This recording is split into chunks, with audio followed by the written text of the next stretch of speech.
Hi, everybody. I hope you had a great Easter with family and friends. And what an Easter weekend for Syracuse University with both the men's and women's teams making the Final Four and making New York State proud.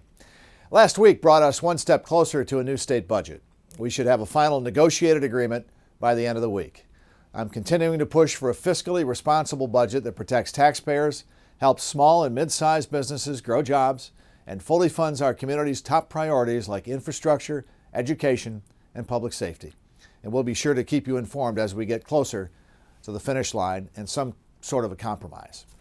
As for last week, Tuesday was Fort Drum Day, which celebrates the North Country Army Base and the men and women of the 10th Mountain Division.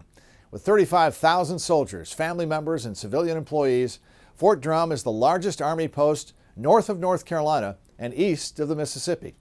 It's also the state's largest single-site employer. The 10th Mountain Division is the Army's most deployed combat unit, and we owe those soldiers and civilian employees our thanks for keeping our nation strong. Well, this took longer than it should have, but MMA will finally be legal in New York State. On any given day, you could watch boxing or martial arts competition, but if you combine the two into mixed martial arts, the state said no. New York now joins the 49 other states that already have MMA and can finally begin capitalizing on this growing sport. I had two of my bills pass the Senate last week. The first cracks down on hit-and-run drivers who leave the scene of an accident that winds up injuring or killing somebody. We've seen too many tragedies in our community where allegedly impaired drivers have left the scene of a bad accident instead of sticking around to face the consequences. Our bill takes the incentive to flee out of the equation. My second bill extends NYSERDA's on-bill financing option for another year. It makes it more affordable for residents to invest in their own green energy systems by spreading out the upfront cost on their monthly utility bills at a low interest rate. I appreciated the bipartisan support for this program, which helps generate more affordable energy, a stronger power grid, and good-paying jobs in our region. I want to thank the YMCA for sharing their priorities at their annual Advocacy Day. We have more Ys in our district than any other in the state. Also last week, the Rochester Museum and Science Center shared their successes in the STEM fields at their legislative reception.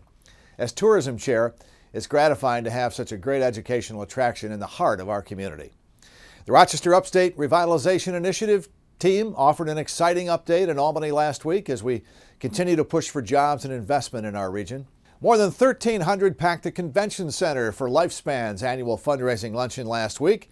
Henry Winkler, the Fonz, was the featured speaker this year. And speaking of seniors, I helped serve up hot lunch to some senior friends from Ontario County Meals on Wheels in Honeoye on Friday.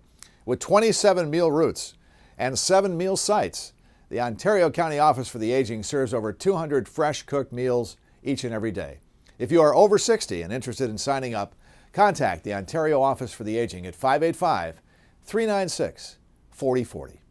I'm Senator Rich Funke, and we'll see you again next week.